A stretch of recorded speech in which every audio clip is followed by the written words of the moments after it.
If you're anything like me, then you have been highly anticipating the brand new Horizon Forbidden West game for quite a few months now. And as of watching this video, you can actually go and pick up the game and play it right now. But in this video, what I wanted to do is cover off some games that you could play instead of Horizon Forbidden West. But Josh, why would I want to play anything other than Horizon Forbidden West right now? Well, maybe you're coming and finding this video after you've already finished the game, and this is a bunch of games you can play that are similar to Horizon Forbidden West that you can play to try and get your fix of that game after you've finished it. Or maybe you're like me and you just cannot afford that price point of $50 or $60 right now, and you need to go for an option that's similar to this game, but not quite as expensive. We are going to talk about 11 Horizon Forbidden West alternatives that you can play right now today for quarter of the price. The great thing about some of the games on this list is if you have PlayStation Plus and a PS5, you can actually download a lot of them for free with the PlayStation Plus Instant Game Collection. I would be foolish not to start off with the original Horizon Zero Dawn. It might seem like an obvious choice for some, but maybe also not an obvious choice. Believe it or not, Horizon Forbidden West is a sequel to a game that came out in 2017. It probably doesn't need a huge amount of explanation, but if you haven't played this game already and you think Horizon Forbidden West looks great, it's a no-brainer to go ahead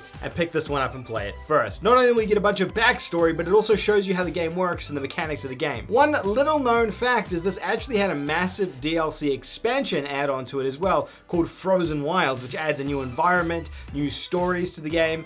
So maybe you played the original but you didn't play the DLC. Well, this is a good chance to go back and do that while you wait for Horizon Forbidden West to get a little bit cheaper. Okay, the obligatory one is now out of the way. Well, it's in a similar realm to Horizon. 2018's God of War, I think, fits in really nicely as a similar style game. It's a third-person narrative-driven story game basically from Sony. It's set in a very similar environment. You're trading out robots for Norse monsters, but you're definitely playing in a more fantasy environment, so there are alignments there. God of War also focuses really heavily on melee combat, while Horizon is probably a bit more ranged with melee dripped in there. The thing that I think elements these two really closely together is not only the settings and the environments, but the way that the stories are told. Sony has a real knack for switching between gameplay and cutscenes very, very seamlessly in their games these days, and I think God of War and Horizon both exemplify that absolutely perfectly. Okay, a bit more of a deep cut now is Dragon's Dogma. Now, this is a slightly older game, so stay with me here because I think there's actually a lot of similarities between this and Horizon. Dragon's Dogma is a JRPG, and I may have lost a lot of people at that one, but it's not just any JRPG. It's a JRPG made by the creators of Devil May Cry. Ah, now I might have your attention. This game here focuses so heavily on combat and action. It moves away from the standard JRPG tropes,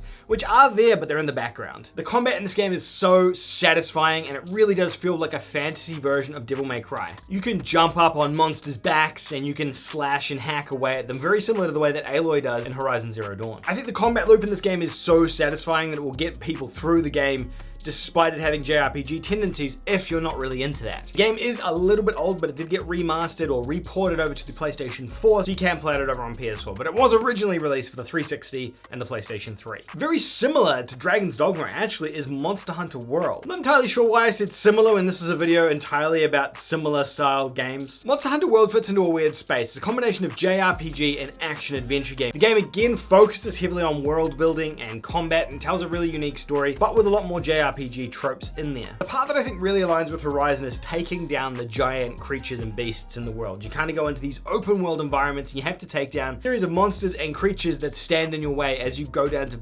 basically take down a big bad. If you put these two games side by side, I swear you could convince some people that Monster Hunter World is Horizon Zero Dawn without robots in it. Days Gone, completely switching up genres here again, but another Sony first-party published game which focuses really heavily on a narrative-driven story, a deep story, as well as environment and world building, and then switching into gameplay seamlessly. Sony have absolutely nailed this style over the last couple of years, maybe even to a fault where too many of the games are feeling samey. Days Gone's environment is set in the Pacific Northwest, and it has an absolutely fantastic world to explore, probably aligning it even more closely to Horizon, given it is actually a true open world for you to go around and explore and take things down. Obviously a massive genre switch here, going from fantasy to more zombie apocalypse, so if zombie apocalypse isn't your thing and you're more of a fantasy guy, it's probably one to steer away from, but in terms of world building, storytelling, and an open world environment to explore, it definitely ticks a lot of Horizon's boxes there. Let's switch gears from the open world and talk about Shadow of the Tomb Raider for a minute here. Shadow of the Tomb Raider is the last Tomb Raider game in the trilogy of new Tomb Raider games based on Uncharted, which originally copied the original Tomb Raider trilogy, which originally copied the original Tomb Raider trilogy. This is the third game in the third Tomb Raider trilogy. And this one here obviously takes heavy inspiration from the Uncharted franchise, which again is another one of Sony's games. Spoiler alert, it's a little bit further down on the list. I wanted to include this one here because it does a really good job of that narrative-driven storytelling component, very similar to how Horizon does it as well. Gameplay and environment is slightly different, but it does focus more on a lush environment. Obviously a treasure hunting story versus a monster robot dinosaur story. But storytelling and gameplay wise, it does align really closely with Horizon. Lara even uses a bow as her primary weapon throughout this game. Not many protagonists do that. There's not many games with bow and arrows in them, believe it or not. I have looked very hard. All right, we are rounding out the final 5 with Ghost of Tsushima. Ghost of Tsushima came out in 2020, and I think it was an underrated game. It came out and it got a lot of critical acclaim. I think people were not expecting this one to be as good as it was. Play as a samurai on the island of Tsushima, taking out the Mongol army as they try to invade Japan. That is probably the furthest thing I can think of as a post-apocalyptic game about robots taking over and you needing to play as a girl with a bow, destroying robots. Yeah, there's not that similar at all. But gameplay-wise, it is a massive open world, very similar to Horizon. You explore these in fantastic environments which seamlessly switch between cutscenes and gameplay. The game looks absolutely stunning, and it actually plays very similar to Horizon as well. Believe it or not, Sony games all play very similar to each other. I think I'll probably say that a few more times in this video. Assassin's Creed Valhalla, which is kind of a weird pick, right?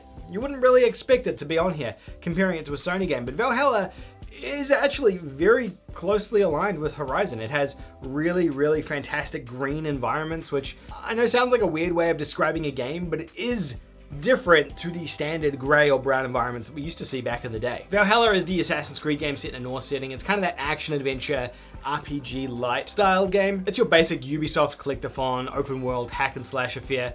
But you've got your open world here, you've got your Norse world and your Norse environment, and you've got some really good storytelling in here from Ubisoft as well. The game is a couple of years old too, so it's actually a bit cheaper at this point. You can pick it up pretty decently priced on sales these days. I wanted to include Uncharted on this list as well. It's mainly for the same reasons we've talked about previously. I've talked about Uncharted so many times in heaps of videos, so I'll be kind of quick on the point here, but Uncharted as a game is a really, really well, does, I think, the best out of all of Sony's games in terms of seamlessly transitioning and telling a story through a very cinematic and action-paced way.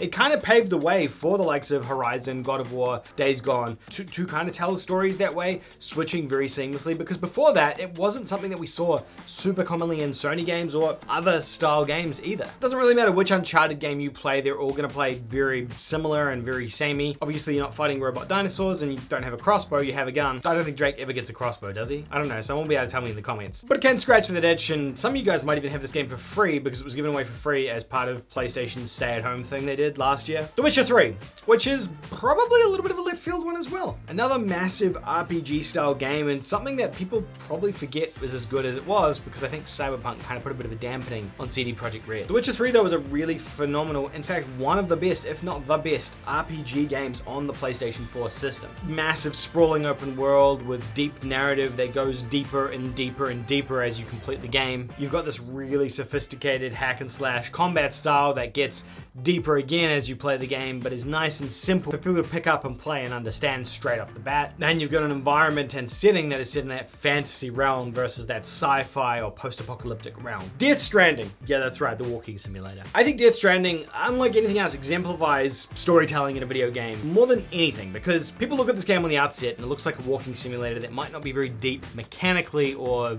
complex, but it is super complex. There are actually a lot of mechanics at work here interplaying with one another. And while it doesn't have the same standard combat loop or click this, do this kind of loop that other games have, a much more simpler take object A to object or to location B basically. It does do a fantastic job at using real life actors play characters in this video game, and it does a fantastic job at telling the story it's trying to tell through its open world environment and through transitioning into cutscenes as well. A little bit spooky though, so if you get spooked easy, you might want to give this one a miss. Hopefully you found something interesting on this list that you can pick up and play instead of Horizon Forbidden West. If you played Horizon Forbidden West, let me know how you thought of it in the comment section down below. If you haven't picked it up yet, let me know what you're playing at the moment. I would love to hear from you. See you in the next one. Another month, which means another Patreon video for all of you beautiful people out there. Thank you so much to all my Patreons and YouTube channel members over here on the right hand side for helping to support the channel and keep the lights on. Without Patreon members, this is what it looks like. This is how it is without the lights on. You don't want that.